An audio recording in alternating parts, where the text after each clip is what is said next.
네, 안녕하세요. 저 오늘 그 국제 제품 탄소 규제 현황과 대응 방안에 대한 그 소개를 맡은 NCRNC의 정한진입니다.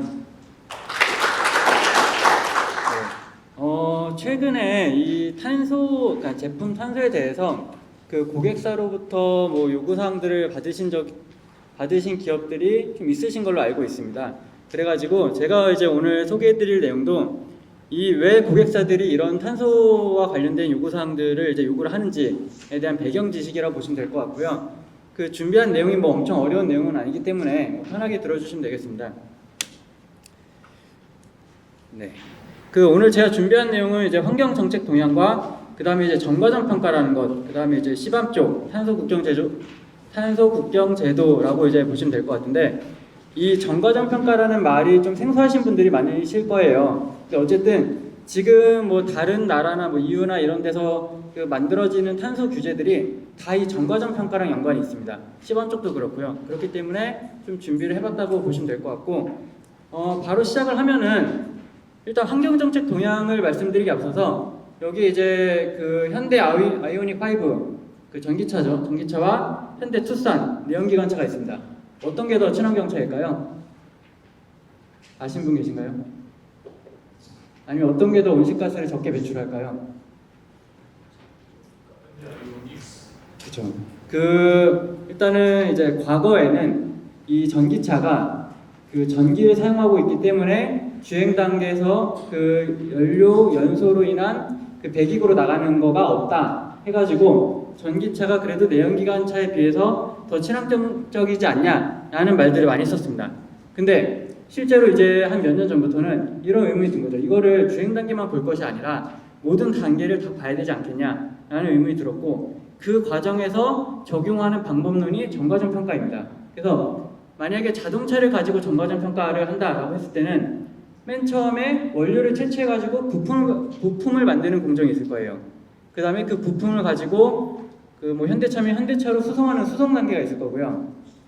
그 다음에 이 현대차에서는 그 부품을 가지고 제조하는 제조 공정이 있을 거고, 그 다음에 그 만들어진 자동차를 이제 소비자한테 보내는 유통 단계가 있을 거고요. 그 다음에 소비자는 주행을 하는 운행 단계가 있을 거고, 마지막으로 폐차 처리를 하는 폐기 단계가 있을 겁니다. 그렇다면 이런 모든 단계를 다 고려해서 비교해야지만이 서로 전기차랑 내연기관차가 비교 평가가 가능하지 않겠냐. 특히나 전기차 같은 경우에는 뭐 배터리를 만들 때 온실가스 배출이 많이 발생을 하고, 그 다음에 배터리를 이제 폐기 처분할 때 폐 배터리를 처리할 때도 온실가스 배출이 많이 발생을 하고, 그리고 특히나 주행 단계에서 사용하는 전기를 생산할 때도 온실가스 배출이 발생합니다. 그렇기 때문에 이런 것들을 다 고려해야지만이 서로 비교 평가가 되지 않겠냐. 그리고 이제 그때 사용하는 기법이 전과점 평가라고 보시면 될 것 같아요. 그래서 결과적으로는 이제 현대차에서 발간한 보고서에 따르면은 그래도 전기차가 내연기관차에 비해서 한 60에서 70% 정도만의 온실가스를 배출한다라고 보고한 바는 있습니다. 근데 이 전기차가 만약에 우리나라가 아니라 중국에서 주행되는 것으로 가정을 한다라고 하면은 결과는 또 달라질 수도 있습니다. 왜냐면은 중국 같은 경우에는 아무래도 이제 우리나라보다는 화력 발전 비율이 높다 보니까 전기를 생산할 때의 온실가스 배출량이 훨씬 더 높습니다. 따라서 모든 단계에서 다 영향을 미치겠죠. 모든 단계에서 전기를 사용하니까. 특히나 이제 주행 단계에서 많이 차지하고 있어가지고 결과는 좀 달라질 수도 있다는 점은 그냥 참고해 주시면 될 것 같고, 그러면 이 이제 전과점 평가가 왜 중요해졌냐? 이게 그 환경 정책의 변화를 하고 있습니다. 과거는 이제 한 1990년대 이전에는 그 뭐 런던 스모그나 미나마타병 같은 이제 화학물질 사고가 발생함으로 인해서 이제 환경 오염이 발생을 했고, 그래서 이 사업장에서 직접적으로 나가는 대기 배출물이나 수계 배출물에 대한 통제 중심으로 규제들이 만들어졌습니다. 근데 이것들은 이제 어떻게 보면 이제 이미 나간 뒤기 때문에 사후 관리 중심으로 환경 개선의 한계가 있었고요. 그 다음에 이제 2000년대에 들어와서는 그 EU가 통합함에 따라서 제품 교육 시 이제 환경 관리 체계의 필요성이 대두가 되었습니다.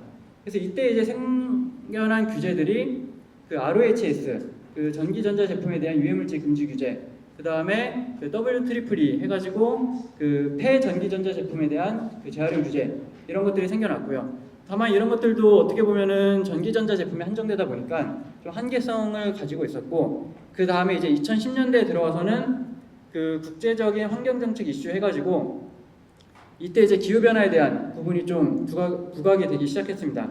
그래서 우리나라에서도 2015년도부터 시행하고 있는 뭐 배출관리제, 목표관리제 이런 것들이 이때 생겨났고요. 그 다음에 이제 2020년대에 들어와서는 그 아까 이제 원장님이 말씀해주신 그 기후 변화와 보호무역이 이제 연계가 되면서 전과정 탄소 관리로 정책이 선회가 되었습니다. 이게 무슨 말이냐면은 과거 이제 2010년대 이때는 그냥 이 사업장, 우리 사업장에 대한 배출량만 산정을 했습니다. 근데 이제는 우리 사업장뿐만 아니라 공급망까지, 뭐 1차 협력사, 2차 협력사 이런 공급망까지도 이제 관리를 하는 추세로 바뀌고 있다라는 것이죠. 이게 무슨 의미냐면은 과거에 이제 만약 현대차를 예로 들면은 현대차 사업장에서 뭐 자동차를 만들 때 전기를 가져다 쓰고 뭐 LNG 가져다 쓰고 뭐 용수 가져다 쓰고 했습니다. 그랬으면은 이 사업장에서 사용하는 연료, 에너지 이런 것들에 대해서만 관리를 했습니다. 근데 이제는 제품 탄소에 대한 부분이 계속 이제 부각이 되고 있어가지고 현대차에서도 우리 자동차 만들 때 뭐 조립을 해가지고 만드는데 그럼 이제 부품 1, 2, 3이 이렇게 들어갑니다. 그랬을 때 부품 1 같은 경우는 이제 만드는 업체가 동일합니다. 업체 A, 업체 B, 업체 C. 이랬을 때 과거에는 업체 A를 선택했습니다. 왜냐? 단가가 가장 싸서 아니면 우리랑 뭐 이해관계가 있어서 이랬었는데 이제는 우리 제품에 대한 탄소 배출량을 줄이려면은 우리 협력사에 대한 부품에 대한 탄소 배출량도 줄여야 되는 거예요. 그래가지고 이 업체 B 같은 경우는 제조 단계에서의 이제 고열 설비를 도입을 해가지고 부품 만들 때의 온실가스 배출량을 많이 줄였습니다. 그 다음에 업체 C 같은 경우는 현대차 바로 옆에 이제 위치했습니다. 이랬을 때 어쨌든 현대차 입장에서는 정과점 평가를 통해 가지고 이제 평가를 하겠죠. 그랬을 때 가장 단가가 싼 업체 A냐, 아니면은 부품 1에 대한 온실가스 배출량이 가장 낮은 업체 B냐, 아니면은 우리랑 가장 이제 수송거리가 짧은 어떻게 보면 수송거리가 짧다는 것은 수송에 대한 배출량도 이제 적다는 거니까 업체 C냐 이렇게 어느 업체를 선택할 것이냐가 정과점 평가가 이러한 경영진의 의사결정의 도구가 됐다라고 볼 수 있는 것이죠. 이렇게 되고 있고요. 그다음에 이제 그러면 이 정과점 평가와 관련된 이제 환경 규제들은 뭐가 있냐라고 봤을 때 일단은 EU가 가장 열심히 하고 있습니다. 친환경 정책들을 많이 만들어내고 있고요. 그래가지고 EU 같은 경우는 이제 그 유럽 그린딜이라는 전략 하에 그 뭐 한 7가지 정도 되는 그 세부 전략을 세웠는데 그 중에 이제 뭐 배터리 규정, 에코 디자인 규정, 그다음에 뭐 뒤에서 나올 뭐 시밤 쪽, 그다음에 자동차에 대한 배출량 이런 부분들에 대해서 규제화시키고 있습니다. 어떻게 보면 유럽이 이렇게 규제화를 시키면은 그 후에 뭐 미국도 이제 그 시밤 쪽에 대해서 아마 새로 이제 만들게 될 거고, 그다음에 우리나라 같은 경우도 이런 규제들을 계속 도입을 하게 될 것입니다. 그래서 이 규제들을 좀 살펴보면은 일단은 EU 배터리 규정을 먼저 말씀을 드릴게요. EU 배터리 규정 같은 경우는 그 배터리의 지속 가능성, 안전성, 라벨링, 표시 및 정보, 생산자 책임 재활용 등에 대한 요구사항이 나타난 규정입니다. 그래서 작년도 그 8월 17일에 발효가 됐고요. 이게 과거에 없었던 것은 아니고 과거에는 이제 디렉티브라고 해가지고 그냥 지침 수준이었습니다.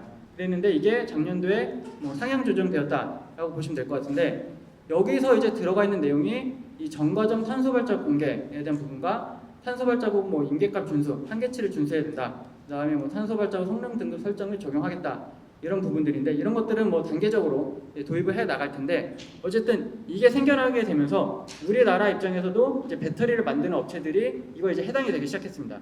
그래서 이제 EU가 이 배터리 규정을 만들고 난 다음에 그 JRC라는 유럽 공동 연구소에서 이 배터리에 대해서 어떻게 산정하면 될지, 왜냐면은 다 통일된 기준에 따라서 산정을 해야지만 정확한 비교가 되기 때문에 그 기준을 이제 만들어냈는데 보이실지 모르겠는데 여기서 빨간 색깔 표시된 부분들이 다 현장 데이터, 그러니까 정과정 평가를 수행해야 된다라는 부분입니다. 보면은 여기 이제 배터리죠, 어셈블리가 있고, 그다음에 모듈 어셈블리가 있고, 뭐 셀 프로덕션, 그다음에 뭐 양극재, 음극재, 뭐 일렉트로라이트, 전해핵, 뭐 하우징 시스템, 뭐 쿨링 시스템 이렇게 각각 다 있습니다.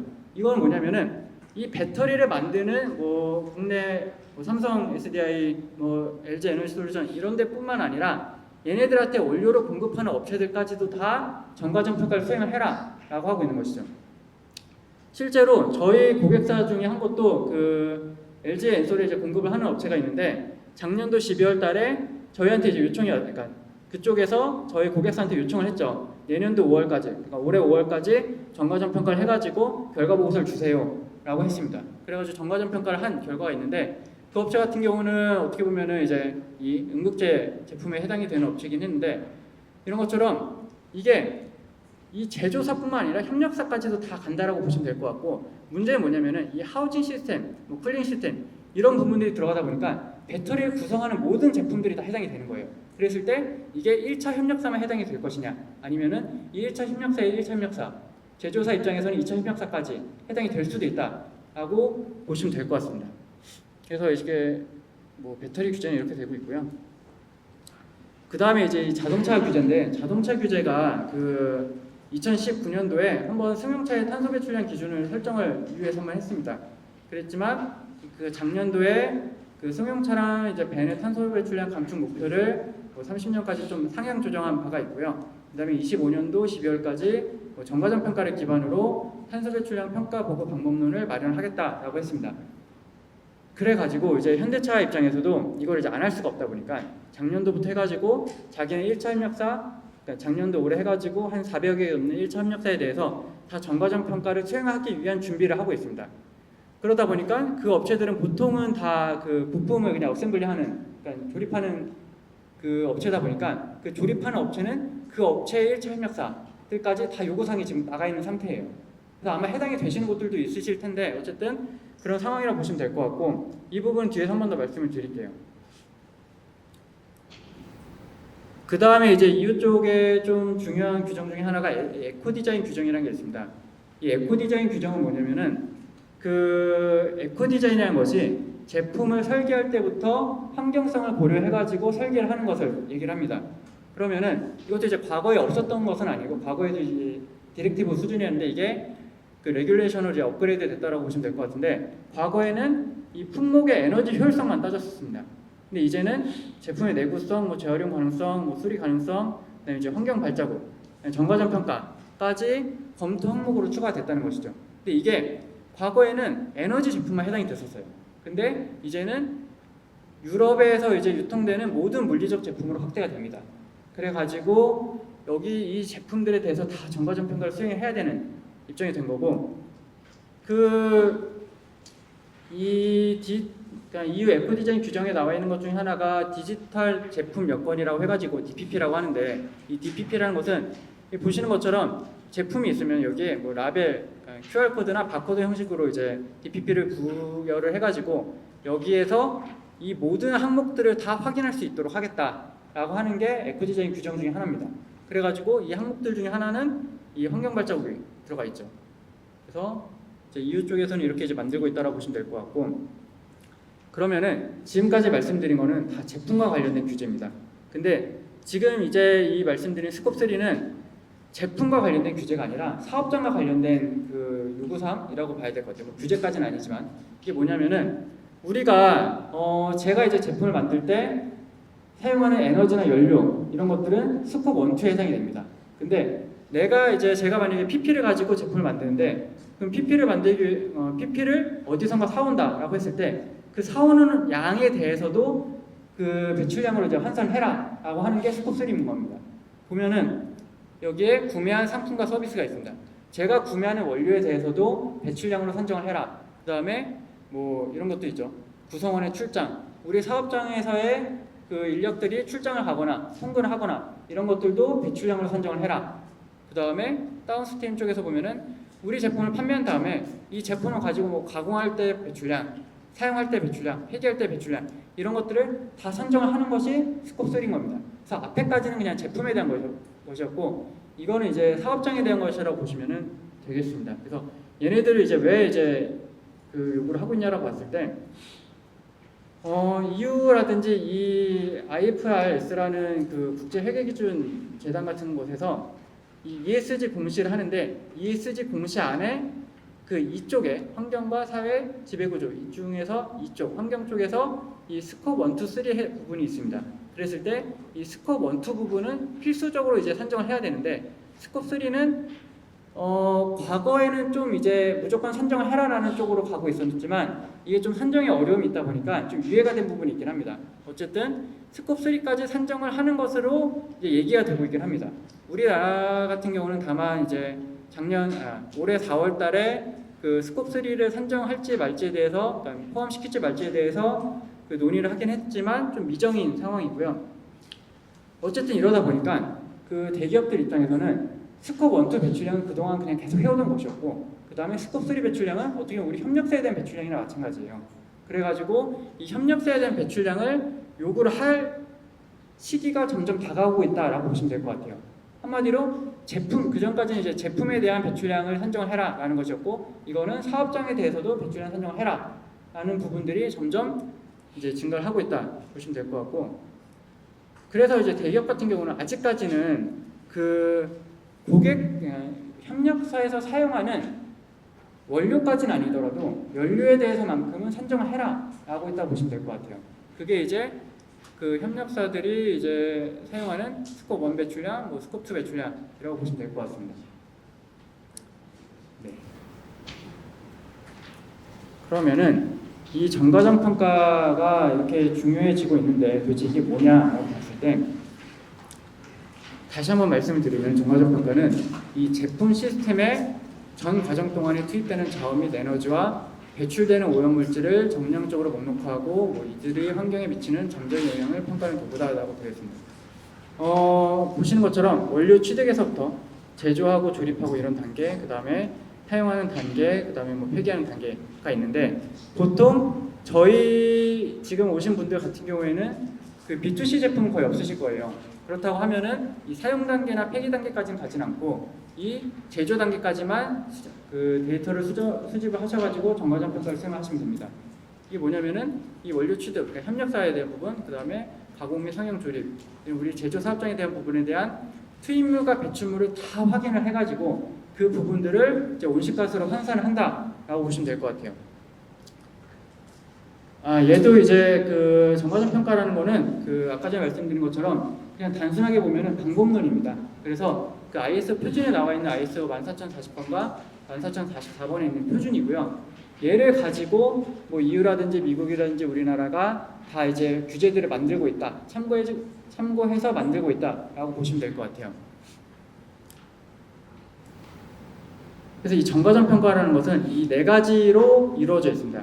처음에는 목적 및 범위 정의, 그 다음에 정과점 목록 분석, 그다음에 정과점 영향 평가, 그다음에 정과점 해석, 이 네 단계로 이루어져 있고, 이 각각의 단계에 대해서 한번 설명을 드리면은, 일단 목적 및 범위 정의는 이 정과점 평가의 연구 목적과 정과점 평가 연구에서 다루어져야 하는 기본 요건들을 정의하는 단계입니다. 그래서 왜 정과점 평가를 수행을 하는가, 그 다음에 목표는 무엇인가, 결과는 어떻게 사용될 것인가, 내시의 결과의 의사소통 대상은 누구인가, 이런 것들은 결국은 우리가 정과점 평가하는 목적에 따라서 난이도가 달라집니다. 우리가 단순하게 우리 제품은 정과점 평가했어요 라고 홍보하기 위해서 정과점 평가할 수도 있고요. 아니면은 뭐 규제 대응을 하기 위해서 정과점 평가를 할 수도 있고, 아니면 우리 제품 만들 때 친환경 제품을 만들기 위해서 이 뭐 설계 단계에서의 좀 더 이제 친환경성을 높이기 위해서 정과점 평가를 수행할 수도 있습니다. 그래서 만약에 이 설계 단계에서부터의 그 친환경성을 고려하기 위해서 정과점 평가를 한다라고 하면은 난이도가 엄청 올라갑니다. 왜냐면 공정 단위로 이제 다 쪼개가지고 설비부터 해가지고 다 쪼개서 정과점 평가를 수행해야 되기 때문에 난이도가 높아지는 반면에 뭐 규제 대응을 하기 위해서 아니면은 뭐 인증을 받기 위해서 정과점 평가를 한다라고 하면은 이제 그 수준에 맞춰가지고 정과점 평가를 하면 돼서 좀 난이도가 낮아지고 기간도 적고 뭐 비용도 적게 든다라고 보시면 될 것 같고요. 그럼 이렇게 이제 목적 및 범위 정의를 한 다음에 이 목록 분석이라는 걸 하게 됩니다. 여기서부터 이제 좀 그 용어가 어려워지기 시작하는데, 이 목록 분석이라는 것은 보시는 것처럼 투입물과 산출물을 종합하여 정량화하는 단계라고 되어 있습니다. 그래서 처음에 목적 및 범위 정의를 한 다음에 데이터에 대한 수집 준비를 하고요. 그 다음에 데이터 수집을 하고 데이터 검증을 하고 뭐 이제 통합해가지고 이제 완성된 목록이 있다라고 되어 있습니다. 이 부분은 제가 뒤에서 한 번 더 설명을 드릴게요. 그러면 이렇게 이제 목록이 나와가지고 목록 분석 결과를 가지고 뭐 분류화하고 특성화해가지고 이제 값을 뽑아냅니다. 이거는 이제 보시면 전혀 이해가 안 가실 거예요. 그래서 좀 이해를 돕고자 제가 준비를 했는데, 이 화면만 이해하시면 솔직히 정과점 평가는 다 이해하셨다고 보셔도 돼요. 뭐냐면은 일단은 우리 사업장에서의 제품을 생산할 때 사용하는 원료, 에너지, 뭐 폐기물, 용수, 뭐 냉매 뭐 이런 것들이 있으실 거예요. 그런 것들에 대한 데이터는 다 관리를 하고 계실 겁니다. 전기 고지서, 뭐 BOM, ERP, 뭐 용수 고지서, 뭐 올바로 시스템, 뭐 등등등 있겠죠. 이런 데이터들을 가지고 이 사업장 데이터라는 것으로 만들어냅니다. 이 사업장 데이터는 뭐냐면은 우리가 만약 부품을 만들다, 아니면 부품 뭐 1kg, 아니면 부품 1개, 뭐 이제 뭐 제품 1루벤 이렇게 1kg 뭐 1개 기준으로 해가지고 투입되는 원료 물질의 원단위, 전기 원단위, 공정소 원단위 이런 것들 다 이제 투입 산출물을 정리를 하는 것이죠. 이랬을 때 이게 우리는 사업장에서 전기고지서는 하나로 관리를 하고 있고 생산하는 제품은 여러 개입니다. 이랬을 때 얘를 어떻게 나눠야 될까요? 이 나누는 과정은 어쨌든 전체 전기 사용량이 있을 거고 뭐 이제 생산량이 있을 텐데 생산량을 뭐 개수 단위로 해가지고 나누든가 아니면은 킬로그램 단위로 중량 단위로 해서 나누든가 뭐 나누는 방법 여러 가지가 있고요. 어쨌든 그렇게 해가지고 이 사업장에 대한 데이터를 만들어냅니다. 여기까지 이해가 되시죠? 어쨌든 이렇게는 만드실 수 있을 거예요. 그 다음에 이 투입되는 물질, 만약에 부품 1kg 만들 때 pp를 1.1kg을 쓴다라고 하면은 이 pp에 대한 그 ACI DB라는 게 있습니다. 이 ACI DB는 국가에서 만든 것도 있고요. 그러니까 뭐 환경부라든지 뭐 산업통상자원부에서 만든 것도 있고 아니면 해외 기관들이 만든 것도 있습니다. 네, 뭐 일본에서 만든 것도 있고 중국에서 만든 것도 있고 여러 가지가 있습니다. 그래서 이 ACI DB라는 것은 뭐냐면은 이 pp 1kg에 대한 투입물과 산출물에 대한 목록인데 이게 다 자연계에 존재하는 기본 물질들로만 이루어져 있는 거예요. 어떻게 보면은 pp는 프로필렌 가지고 만드는 거잖아요. 그럼 프로필렌이 원래는 들어가야 되는데 그 프로필렌도 따지고 보면은 우리나라 같은 경우 이제 납사에서 그 납사 크래킹을 해가지고 프로필렌을 만듭니다. 그랬을 때 그 납사는 또 어디서 바꾸느냐? 원유에서 바꾸게 되겠죠. 그럼 이렇게 다 타고 올라가다 보면은 이 자연계에 존재하는 물질들로만 이 pp를 이제 만들어낼 수 있을 거예요. 그래서 이 ACI DB라는 것을 이제 하나가 있고, 그래서 이 pp에 대한 ACI DB, 그 다음에 뭐 전기에 대한 ACI DB 뭐 여러 가지가 있습니다. 그래서 국내 같은 경우는 지금 한 300여 개 정도밖에 없긴 한데 해외 같은 경우는 한 10만 개 정도가 있다고 보시면 될 것 같고 이 ACI DB들을 다 연결을 해줍니다. pp 우리는 부품 1kg 만들 때 pp를 1.1kg을 써. 그러면 어쨌든 이 DB를 이제 데이터베이스를 연결하면은 이 1.1kg 쓰니까 1.1배를 해주면 되겠죠. 이 물질에다가. 그러면은 이 pp랑은 그 상쇄가 되겠죠. 그러면서 치환되면서 얘네들만 남게 되겠죠. 그랬을 때 이 우리 부품 그러니까 1kg에 대한 모든 투입물과 산출물이 다 자연계에 존재하는 기본 물질들로 전환이 될 거예요. 그렇죠? 여기 이해가 되셨을까요? 이거를 이해를 하시면은 이 정거전 평가를 다 아신 거나 마찬가지인데 어쨌든 투입물과 산출물을 다 ACI/DB를 연결해가지고 이 자연계에 존재하는 기본 물질도 만들어내는 것이 이 정과적 목록 분석입니다. 앞서 이제 얘기했던 이 단계라고 보시면 될 것 같고요. 그럼 여기서 이제 보면은 이 목록들이 있잖아요. 목록들을 가지고 분류를 해주고 특성화 단계까지가 필수라고 되어 있는데 이게 무슨 얘기냐면은 봤더니 원유는 자원고갈에 영향을 미쳐. 석탄은 석탄도 자원고갈에 영향을 미쳐. 뭐 CO2, 이산화탄소는 지구온난화에 영향을 미쳐. 메탄, CH4 같은 경우는 지구온난화에 영향을 미쳐. 오존층 파괴도 영향을 미쳐. 이렇게 분류를 해주는 게 분류합니다. 그 다음에 보시면은 이렇게 분류를 한 다음에 이제 특성화 단계가 있는데 특성화라는 것은 뭐냐면은 CO2는 지구온난화에 1만큼의 영향을 미쳐. 근데 메탄 같은 경우는 지구온난화에 21만큼의 영향을 미쳐. 원유는 자원고갈에 1만큼의 영향을 미쳐. 석탄은 자원고갈에 뭐 1.1만큼의 영향을 미쳐. 그럼 각각의 특성화 인자들을 곱해줘가지고 이 지구온난화 하나의 값을 만들어낼 수가 있겠죠. 그렇게 되면은 이 지구온난화 값, 그러니까 이제 탄소 발자국 값이 하나 나오게 됩니다. 여기까지가 정과적 평가를 했다라고 하는 거예요. 그러니까. 네. 그래가지고 지금 현재 이제 고객사에서 요구하는 수준이 어느 정도 수준이냐라고 봤을 때 첫 번째는 이 탄소 발자국 값 하나만을 요구하는 경우가 있습니다. 너네 제품 만들 때 탄소 발자국 값 얼마야? 하는 거. 그 다음에 두 번째는 이 그 대표적인 영양법 중 한 16가지가 있거든요. 뭐 자원고갈, 오존층 파괴, 구형형화, 뭐 물발자국, 뭐 인체 독성 이렇게 해서 총 16가지가 있습니다. 이외 쪽에서 요구를 하고 있는 이 16가지에 대해서 다 요구를 하는 경우도 있습니다.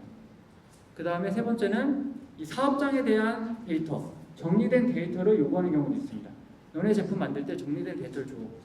그러니까 이 그 정과점 평가라는 것은 어쨌든 우리 사업장에서 직접적으로 나가는 탄소 배출량을 뭐 기계를 가지고 측정하는 것이 아니라 다 데이터를 가지고 하는 것이거든요.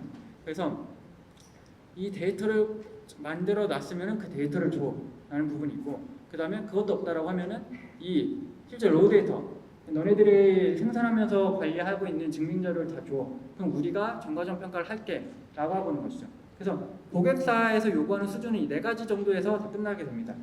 어쨌든 우리가 근데 이제 전혀 정과점 평가를 해놓고 있지 않다라고 하면은 이 4번 데이터를 매번 요구할 때마다 줘야 되는 부분이 있고요. 근데 만약에 우리가 좀 정리를 해놔가지고 3번 정도를 만들어놨다라고 하면은 이 데이터를 줄 수가 있겠죠.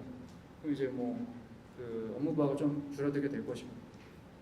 근데 이제 이 고객사에서 뭐 1번과 2번을 요구한다라고 하면은 정과점 평가를 실제로 수행을 해가지고 대응을 해줘야 되는 부분이 있다라고 보시면 될 것 같고, 보시는 것처럼 그 지금 현대차 아까 전에 말씀드렸는데 현대차에서 자기네 이제 1차 협력사 한 470여 개인가 420여 개에 대해서 어느 정도 수준을 요구하고 있냐고 하면은 이 4번을 가지고 3번을 만들어내는 것을 지금 하고 있습니다. 작년도부터 해가지고 아마 올해까지 하고 있습니다.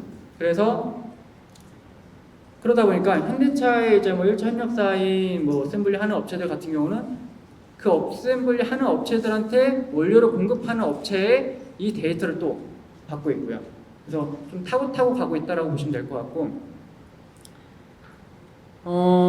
그 다음에 이제 뭐 현대 모비스 같은 경우도 이제 협력사에 대해서 한 70여 개 협력사에 대해 이 지금 사업장 데이터를 정리를 하고 있다라고 보시면 될 것 같아요. 그러면은 이 부분은 그 국가 ACIDB 구축 계획인데, 어쨌든 이 정과점 평가를 하려고 하면은 이 ACIDB라는 것이 있어야 됩니다. 얘가 있어야지만이 어쨌든 우리 제품이랑 연결시켜가지고 산정을 할 수가 있겠죠.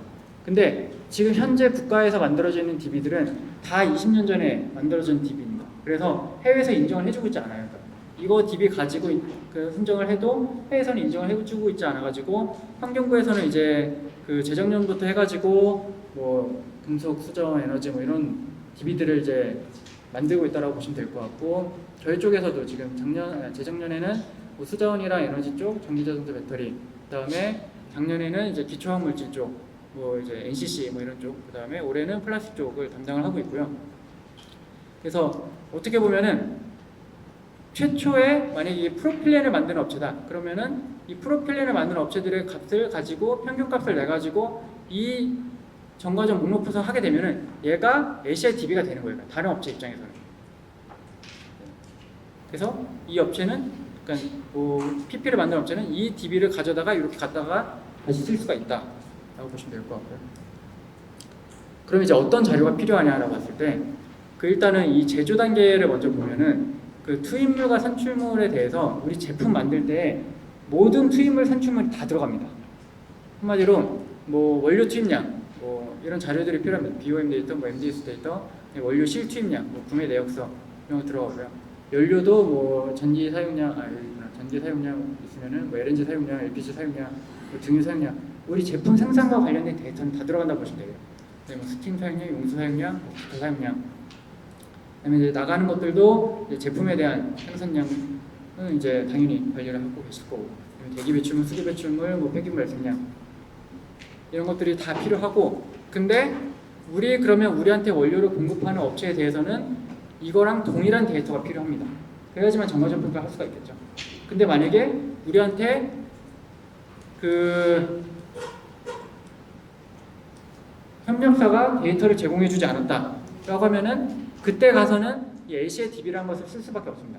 그러니까 한마디로 우리가 우리 제품 만들 때 원료에 대해서 협력사의 실제 데이터를 받아봐야 되는데 그게 너네들이 줄 수가 없다라고 하면은 지금으로서는 이 ACIDB를 평균값을 쓸 수밖에 없다는 것이죠. 근데 이게 장점이 될 수도 있고 단점이 될 수도 있어요. 그러니까 만약에 고객사 입장에서는 평균값을 썼는데 규제를 만족하지 못해. 그러면은 어쨌든 협력사, 자기네 이제 협력사한테는 그 현장 데이터를 요구할 수밖에 없을 거예요. 왜냐하면 현장 데이터는 그래도 배출계수보다, 그러니까 DB보다는 더 값이 낮습니다. 일반적으로. 그래가지고 이제 아마 요구를 하게 될 수도 있다라고 보시면 될 것 같고요. 그러면 이제 정과점 평가를 하면은 결과값이 어떻게 나오냐라고 봤을 때 뭐 이런 식으로 나옵니다. 원료물질 A에 대한 그 탄소 배출량 가, B에 대한 탄소 배출량 가. 그래서 전체적인 합계값이 나오게 되겠죠. 각각에 대해서 어느 부분에서 어느 항목이 가장 기여도가 많이 큰지 이런 것들을 확인할 수가 있는데, 이게 정거장 평가 자체가 원래는 이제 규제 대응 목적이 아니라 그 친환경 제품 설계하는 목적으로 해서 옛날부터 나왔던 방법론인데, 예를 들어서 우리가 전기가 전체 배출량에서 차지하는 비율이 50%고 뭐 LNG가 10%다라고 했을 때 우리는 전기 원단위를 뭐 10% 줄이는데 1,000만 원이 들어갑니다. 근데 LNG에 대한 원단위를 10% 효율 좋게 만드는데 또 1,000만 원이 들어갑니다. 그랬을 때 어느 것을 선택할 것이냐? 당연히 전기를 선택해야겠죠. 전기는 전체에서 배출량이 차지하는 것이 이제 50%고 LNG는 10%면은 똑같이 10% 줄이면은 전체 배출량 따졌을 때 5%, 1%가 줄어드는 거니까. 그래서 원래 그런 목적으로 이제 정과점 평가를 수행을 했었는데 지금은 점점 규제화되고 있다라고 보시면 될 것 같고, 그다음에 이제 뭐 원료 물질 A, B에 대한 배합비를 좀 바꿔가서 뭐 품질에 이제 영향이 있지는 않는 한에서 얘를 뭐 7대3, 6.5대 3.5 이렇게 바꿨을 때 탄소 배출량이 어떻게 변하는지 이런 것들을 이제 하기 위해서 정과점 평가를 한다라고 보시면 될 것 같습니다.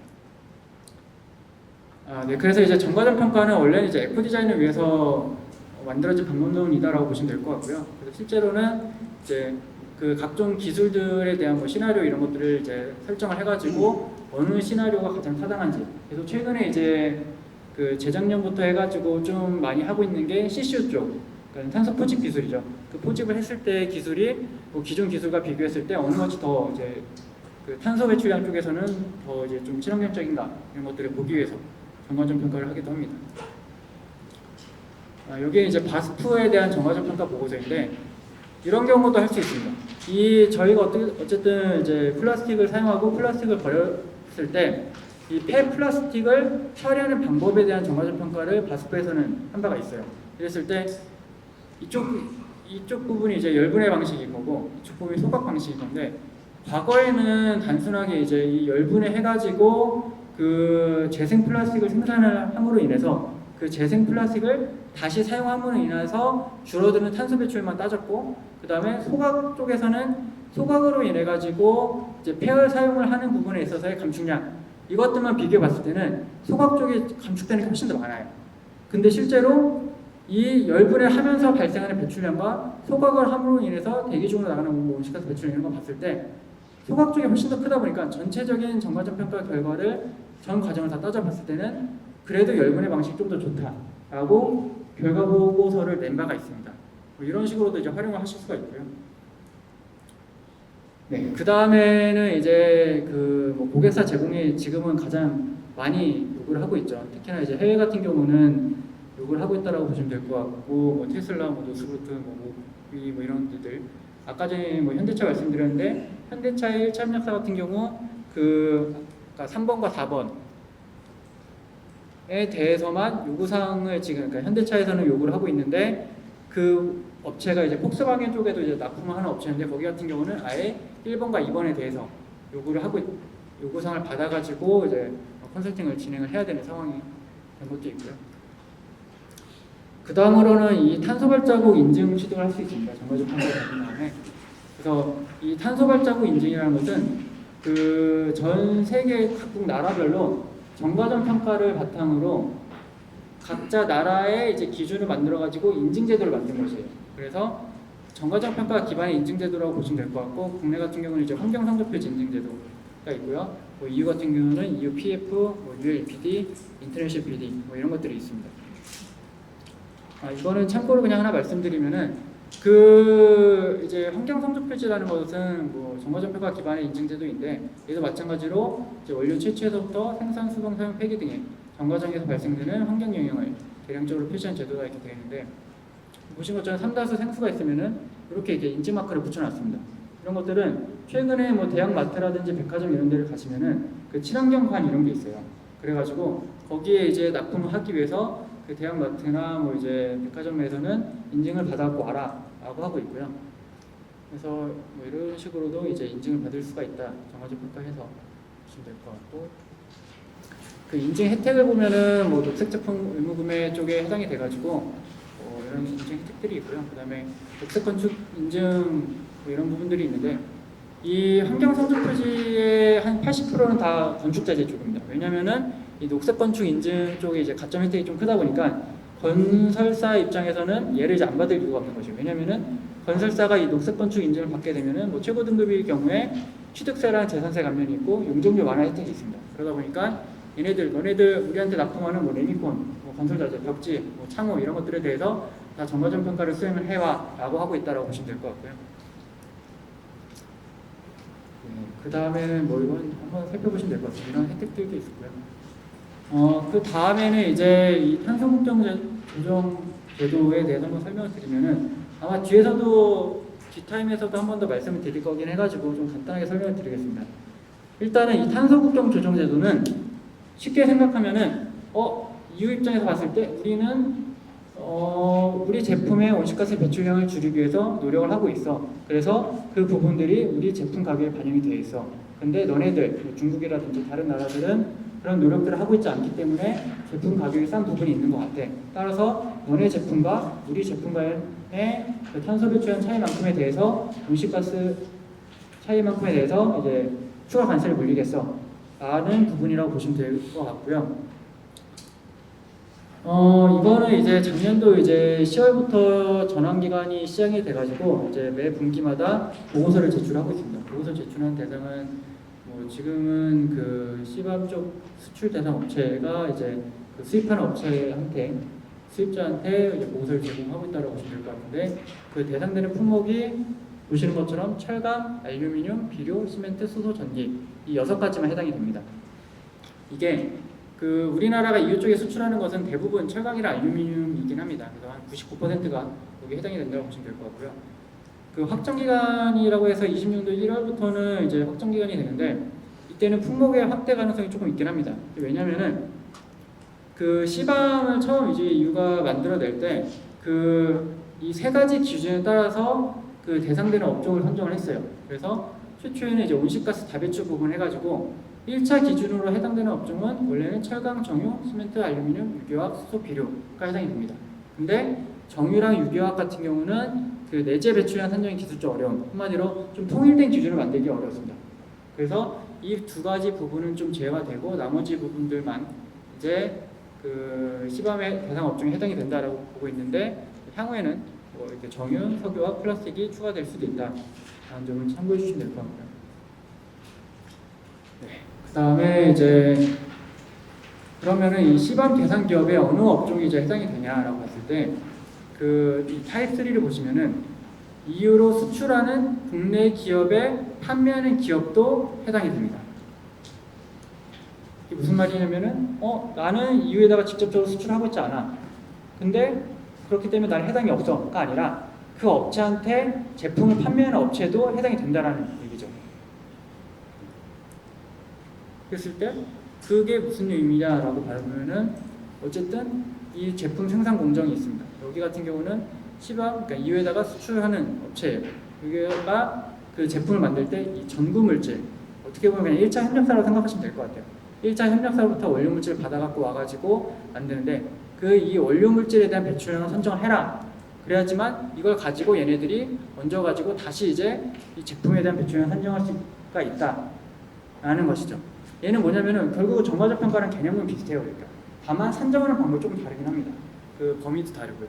그래서 이런 부분인데 이 전구 물질이라는 것이 결국은 타고 들어가면은 뭐 현대제철, 포스코 이런 철강업체가 될 수도 있고요. 그래서 그 중간에 있는 업체들이 다 해당이 될 수도 있습니다. 우리는 포스코에서 이제 받아가지고 가공해서 다른 업체로 보내고 있어. 그 업체는 또 이제 수출하는 업체로 보내. 그러면 그 2개 업체 가운데 있는 2개 업체가 다 해당이 된다는 것이죠. 이렇게 되고 있고요. 그 다음에 이제 탄소국정 조정제도 뭐 대상 제품 방법은 그냥 한번 참고해 보시면 될 것 같습니다. 여기는 실제 이제 판매하는 업체가 해당이 되기 때문에 이게 이제 좀 그 문제라기보다는 이제 알기가 힘든 게 우리가 어쨌든 그 수출하는 업체한테 직접적으로 판매를 하고 있긴 하지만 그랬을 때 우리가 시밤에 해당이 되는지 안 되는지는 이것만 보고서 알 수가 없어요. 그 시밤에 해당되는 업체가 우리한테 요청이 올 겁니다. 그러니까 그랬을 때만 우리가 이제 해당이 되는구나라고 알 수가 있다는 것이죠. 그래서 이제는 뭐 그런 좀 애로사항이 있다라고 보시면 될 것 같고, 그러면 이제 정리를 하자면은 어떻게 이제 대응을 하셔야 되냐라고 봤을 때, 만약에 우리가 우리 제품이랑 뭐 사업장에 대해서 배출량을 뭐 선제적으로 선정을 해가지고 보유를 하고 있고 싶어라고 하면은 그냥 사업장 배출량 선정을 하시면 됩니다. 스코어 원칙. 우리 사업장이면은 우리 사업장에서 사용하는 전기나 에너지 사용량에 대해서만 배출량을 따져가지고 사업장에 대한 배출량 하나를 만들어 놓으면 되겠죠. 이 23년도 데이터에 대한 배출량은 이렇습니다. 그 다음에 아니 우리가 제품에 대한 배출량을 하고 싶다라고 하면은 그 정과점 평가를 통해 가지고 우리 제품 1kg 아니면 1개 만들 때 정과점 평가를 그냥 수행을 하시면 됩니다. 근데 만약에 이제 그게 아니라 뭐 인증을 받아가지고 혜택을 받고 싶다라고 하면은 이제 혜택에 따른 그러니까 인증 확인이 필요한 거죠. 우리가 만약에 수출하는 업체다. 우리가 뭐 EU뿐만 아니라 뭐 미국에도 수출하고 있고 뭐 영국에도 수출하고 있어. 그랬을 때 그 각 나라에서 요구하는 인증 제도가 있습니다. 우리나라 같은 경우는 뭐 환경 성적 표지 인증이 있고요. 뭐 영국 같은 경우는 카본 트러스트 인증이 있고 미국 같은 경우는 ULPD가 있습니다. 뭐 EU 같은 경우는 그 EU PF 제도가 있고 그 인터내셔널 EPD, 뭐 노르웨이 EPD 이런 것들이 있습니다. 그 각각의 나라에 맞는 인증을 이제 받는 것이 필요하고요. 근데 그게 아니라 이제 고객사에서 요구를 한다라고 했을 때 고객사에서 이제 대응하고 있는 제도를 확인해서 그 대응을 하셔야겠죠. 뭐 배터리 규제나 차량 규제 같은 경우는 정과점 평가를 수행을 하셔야 되는 부분이고요. 그다음에 공급망 관리에서도 만약에 고객사가 제품에 대한 요구가 있다라고 하면은 결국은 정과점 평가. 사업장은 사업장 배출량 선정. 근데 이제 C밤 쪽 같은 경우는 그 C밤 지원 사업을 통해서 하시는 게 가장 좋습니다. 왜냐면은 어쨌든 다른 부분들은 그 비용적인 부분이 좀 있다 본데 있긴 하지만 C밤 쪽 같은 경우는 요즘에 지원 사업이 잘 되어 있기 때문에 지원 사업을 통해 가지고 대응을 하시는 게 가장 합리적으로 보여집니다. 제가 이거를 좀 빨리 말씀드렸는데 왜냐면은 솔직히 이 내용 자체가 원래는 한 일주일 정도의 교육을 통해 가지고 정과점 평가를 하고 있거든요. 이거를 1시간 만에 하려니까 좀 힘들긴 했는데 혹시 뭐 이해가 안 되신 부분이 있으실까요? 제가 좀 설명을 더 드릴게요. 이거는. 이해가 안 되신 게 없으실까요?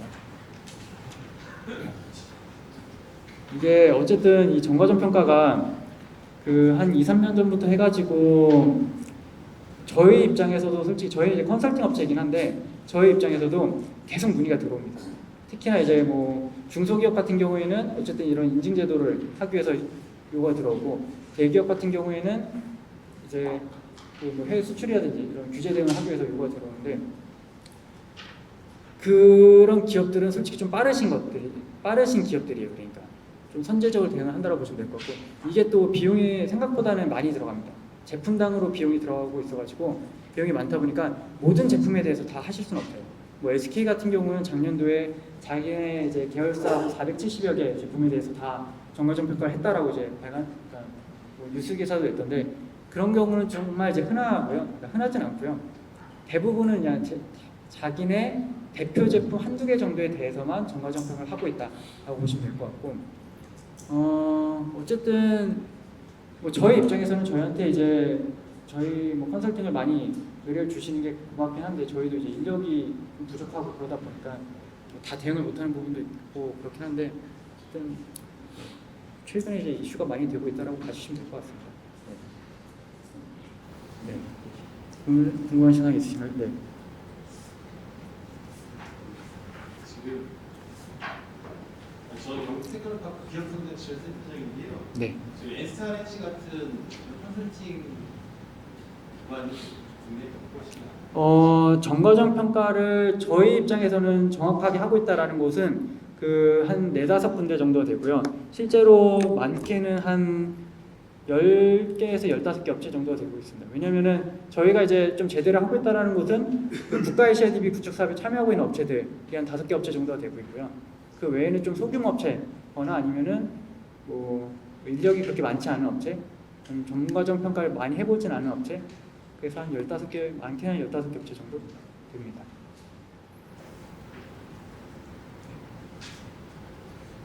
전문 인력이 부족한 인력이 적은 업체, 작은 업체 같은 경우에는 이 컨설팅을 진행하고 만난 결과값을 신뢰할 수가 있나요? 이 정과점 평가를 그냥 단순하게 한정한 다음에 끝나는 게 아니라 이것도 이제 그 고객사마다 다르긴 한데 검증을 받아갖고 오라는 것도 있긴 합니다.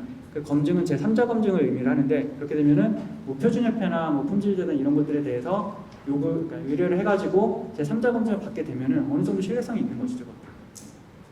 그 부분에서 이제 다 수정 사항들이 반영이 되고 할 테니까. 제가 질문 하나 좀 드리겠습니다. 저희는 플라스틱 수출 네. 얘기를 하고 있는데요. 최근에 그 현대자동차 1차 밴드에서 요구하는데 그 안에 들어가는 저희 플라스틱 제품 안에 들어가는 그 가공품이 너트가 들어갑니다. 금속 제품이죠. 네. 그게 이제 내장 제품이 돼가지고 이 모든 과정을 저희는 사실 그 제품에 대한 정보를 잘 모르거든요. 네. 근데 자꾸 이거를 저희 보고 해내라고 이야기를 해서 교육도 받고 지금 저희 보고 자꾸 하라고 하는데 저희가 하는 게 맞는 건지 그 일단- 제조하는 그 업체에서 대응을 해야 되는 게 맞지 않나 저희는 계속 그렇게 주장을 하는데 1차 밴드에서는 너희가 납품을 하니까 너희가 관리하고 너희가 해서 제출을 해라 이런 식이거든요. 이게 맞는 건지 현대자동차에서 요구하는 그 주제가 지금 시밤 쪽을 말씀하시는 걸까요? 너트 쪽 말씀하시는 겁니까? 예, 그건 것 같습니다. 만약에 근데 이제 플라스틱 사출업체인데 우리가 이제 너트를 그냥 갖고 와가지고 조립만 해가지고 나가는데 왜 우리한테 요구를 하냐라는 말씀이신 것 같은데. 네, 맞습니다. 그렇죠. 솔직히 이 부분은 제가 봤을 때는 그 너트가 그렇게 배출이 크지 않아가지고 그 7월 달부터는 뭐 30%인가요? 그렇죠. 20%인가? 20% 넘는 그 질량에 대해서만 현장 데이터를 수집을 해라 뭐 이런 식으로 나와 있거든요. 그래서 제가 봤을 때는 솔직하게 그거를 그냥 그 너트에 대한 평가 계수를 연결해 주가지고 제품에 대한 값을 산정해서 현대자한테 주시면 될 것 같긴 한데. 네. 근데 그것만 있는 게 아니고 네. 예를 들면 중량이 좀 무거운 네. 철제 제품에 네. 저희 사출물은 요만큼밖에 안 들어가요. 네. 네. 중량이 오히려 저희는 거의 0.1g이고 아, 네. 네. 이제 주된 제품이 이제 어떻게 보면 네. 프레스 제품인데 이걸 저희 보고 이제 하라고 하니까 저희는 좀 답답한 케이스거든요. 그 제품에 대한 뭐 정보를 저희가 알 수도 없고 그 공급, 그러니까 그 협력사가 또 있으실 거잖아요. 그러니까 공급해 주신 곳에 예. 데이터를 받으셔가지고 산정을 하셔야 되는 게 맞긴 합니다. 근데 그 업체가 3사업체인데 영세에서 이걸 할 수 있을 정도의 역량이나 이게 그럴 경우에는 그 업체에 결국 전체 생산량이 있을 거고 그 다음에 전체 전기 사용량 뭐 이런 것들이 있으실 거잖아요. 그렇죠. 예. 그것들은 관리를 하실 거거든요. 그럼 그 정도만 가지고 산정을 하는 수밖에 없습니다. 그러니까.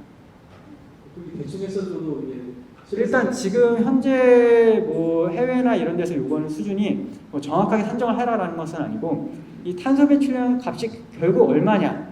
그래서 이걸 가지고 나중에 이제 차후 감축을 하겠다라는 것이지 일단은 산정만 해라라는 것이죠. 그러니까. 네. 근데 그걸 어떻게 하는 게 유리합니까? 유리하게 유리한 방법이라는 게 결국은 현대차에서 요구를 한 상황인 거잖아요. 그랬을 때 제가 봤을 때는 그 3차 벤더에다가 그냥 전체 전기 사용량이랑 그 전체 생산량을 달라, 다른 에너지가 있을 것도 같이 달라라고 하신 다음에 그것을 가지고 그냥 산정해서 현대차한테 넘겨주시면 될 것 같아요. 그러니까 우리 제품 거 포함시켜가지고. 그게 제가 봤을 때 가장 쉽게 하실 수 있는 방법인 것 같아요. 어쨌든 3차 밴드에서도 생산량과 에너지 사용량들은 관리를 하실 테니까.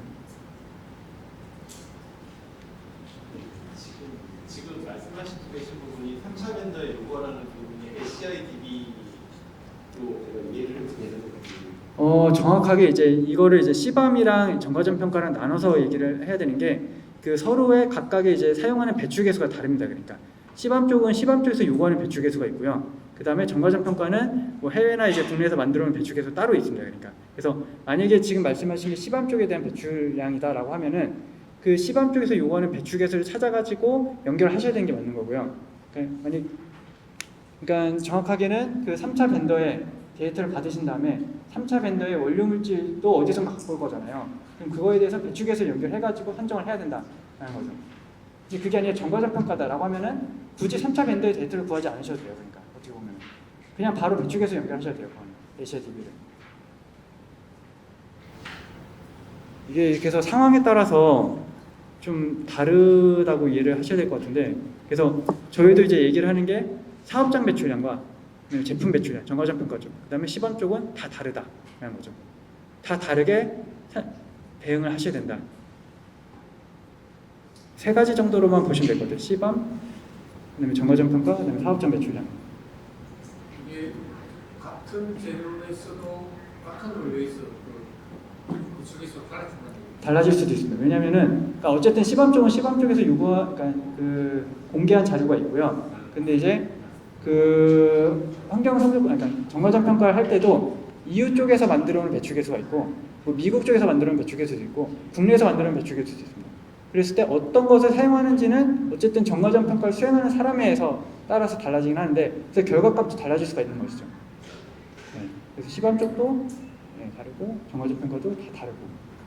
그래서 동일한 뭐 페놀이라고 해도 어떤 그 EU 같은 경우는 페놀에 대해서 한 3점 몇, 그러니까 1kg의 페놀을 만들 때 3.5의 CO2가 발생을 한다라고 했는 반면에 뭐 다른 EU 기관에서는 1kg 만들 때 한 1.7만큼의 CO2를 배출한다라고 각각의 LCD가 그렇게 나와 있습니다. 그랬을 때 우리가 어느 것을 사용하는 것이 가장 타당한가는 이제 정과점 평가하는 사람이 결정을 해야 되는 부분인 것이죠.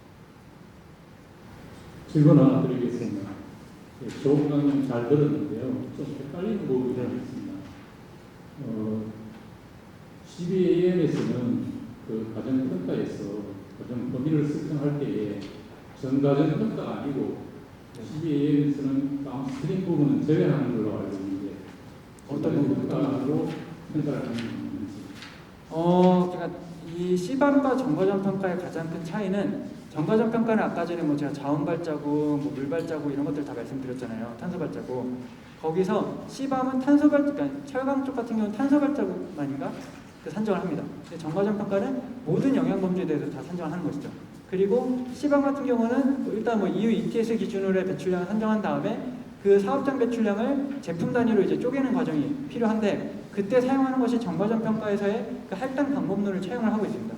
그래서 산정하는 방법 자체도 다르고 그 범위도 다르고 그리고 이제 정확하게는 그 정과점 평가에서는 스콥 1, 2, 3라는 개념이 없어요. 근데 이제 시밤에서는 뭐 스콥 1, 2의 개념을 들어가지고 산정을 하고 있다라고 보시면 될 것 같아요. 이해가 다시 좀 요약하게 설명해 주시면 좋겠습니다. 원래 이제 이 요약된 표가 하나가 있긴 한데 그게 지금 없어서 그런데 일단 그 정과점 평가랑 시밤은 뭐 개념 자체는 유사한데 서로 다른 제도라고 보시면 돼요. 제도라기보다는 시밤은 그냥 규제인 것이고 정과점 평가는 그 정과점 평가에 대한 그냥 방법론인 거거든요. 그래서 어떻게 하라고만 되어 있지 이거를 어떤 기준을 따라 하라고는 정해져 있지 않습니다. 그러니까 정과점 평가는. 근데 이제 시밤 쪽 같은 경우는 정확하게 이제 왜냐면 통일된 기준을 가져가서 산정을 해야지만 서로 비교 평가가 되기 때문에 그 기준들을 다 만들어놨다고 보시면 될 것 같아요. 그래서 그 시밤 쪽에서는 뭐 철강이랑 알루미늄에 대해서는 뭐 CO2랑 그 PFC인가요? 그 두 개에 대해서만 산정을 해라라고 되어 있는 반면에 그 온실가스 쪽에서는 근데 이제 그 정과점 평가에서는 모든 온실가스를 다 산정합니다. CO2, 메탄, 뭐 아산화질소, 뭐 이런 그 SF6 뭐 이런 것들 다 산정을 하고 있고요. 그 다음에 이제 차이가 나는 것이 그 시스템 경계도 좀 차이가 있는데 시스템 경계는 어쨌든 차이가 제가 봤을 땐 그렇게 크진 않은 것 같아요. 걔는 그냥 어쨌든 우리 협력사에 대한 데이터까지 수집을 하는 건 다 똑같습니다. 그러니까 협력사의 데이터를 그 수집하는 부분이 네. 전구체 부분이 되잖아요. 그 네, 부분은 맞습니다. 포함이 되지만은 네. 제품을 만들어가지고 출하해가지고 그 시점부터 발생되는 CO2는 CBAM에서는 포함이 안 되잖아요. 안 됩니다. 근데 그거는 정과점 평가가 맞아요. 정과점 평가하고 똑같다고 그러니까 이게 좀 헷갈리거든요. 정과점 평가에서 그 뒤에 뭐 포장을 해서 뭐 유통하고 뭐 폐기하고 이런 단계는 보통은 그 소비재랑 그 에너지 사용 제품들만 해당이 되고요. 근데 이제 저희 뭐 B2B 제품이라든지 생산재 이런 것들은 그 시밤 쪽이랑 그 시스템 경계는 동일합니다. 그러니까 왜냐면 저희는 생산해가지고 어쨌든 고객사한테 보내면은 고객사가 그걸 다시 사용을 해가지고 제품을 만드는 거잖아요. 그러면 우리는 생산하는 것까지만 우리 제품을 만드는 것까지만 산정을 한다는 것이죠. 그 부분은 어떻게 보면 시밤이랑 동일한 거죠. 얘는.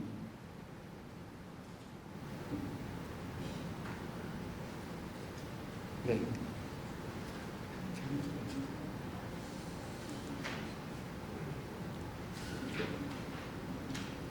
네. 그 제가 지금 LC가 하고 있잖아요. 그 LC 그 탄소 배출량 산정할 때 탄소 배출량마다 선정하는 방법이 있을까요? 산정하는 방법은 조금씩 그러니까 산정하는 방법이 다르다기보다는 어쨌든 우리가 에너지를 사용하고 제품을 여러 개를 만들 텐데 그 그러니까 사용한 에너지를 그 제품별로 분배하는 과정이라는 게 또 있습니다. 그 분배하는 방법은 또 다를 수도 있고요. 그 다음에 사용하는 프로그램이 또 정해져 있습니다. 그 정가적 평가 같은 경우 그 갑이라는 프로그램도 있고 뭐 오픈ACA, 시마폴 이런 프로그램이 있는데 이 프로그램들을 다 다르게 사용하는 수도 있고요. 그 다음에 그 프로그램에서 ACI DB를 어느 것을 선택하느냐에 따라서도 다 달라질 수도 있고요.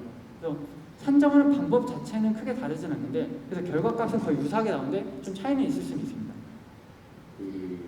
저희 보면 이제 2차사나 1차사 같은 경우에 이제 사무동에 공급되는 전기랑 공장에 공급되는 전기가 구분이 안 돼 있고 같이 이제 공급이 되면 그거 나누는 방법도 그런 컨설팅사하고 좀 다를 수 있겠네요. 만약에 그게 구분이 된다라고 하면은 원래는 생산과 관련되지 않은 전기는 제외하는 게 맞습니다.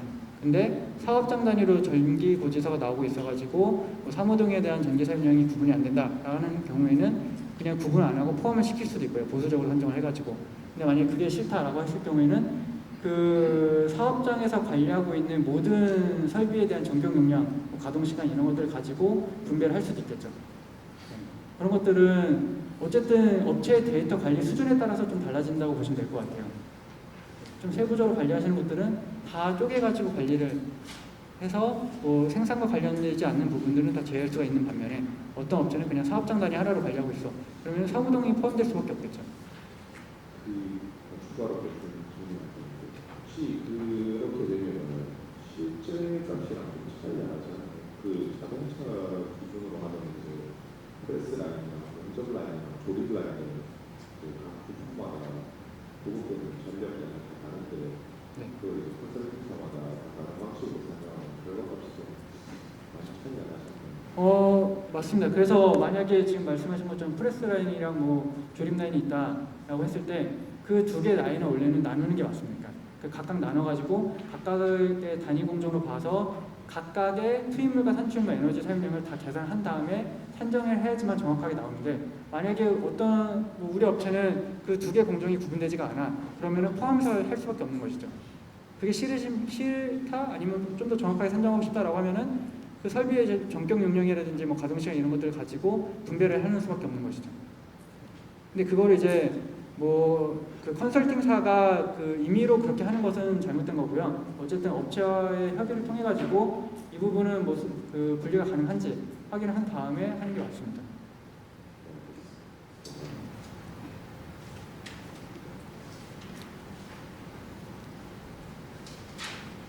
네.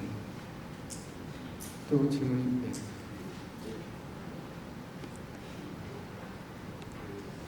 지금 그 제조 부분에 대해서가 설명을 주셨다고 이해를 하는데요.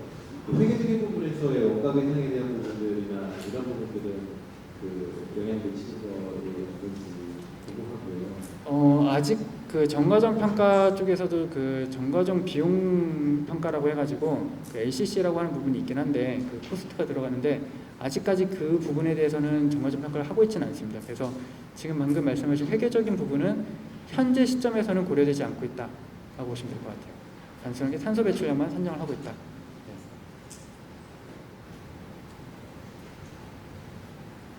네, 그러면은 이제 없으신 걸로 하고 이상 마치도록 하겠습니다. 고생하셨습니다.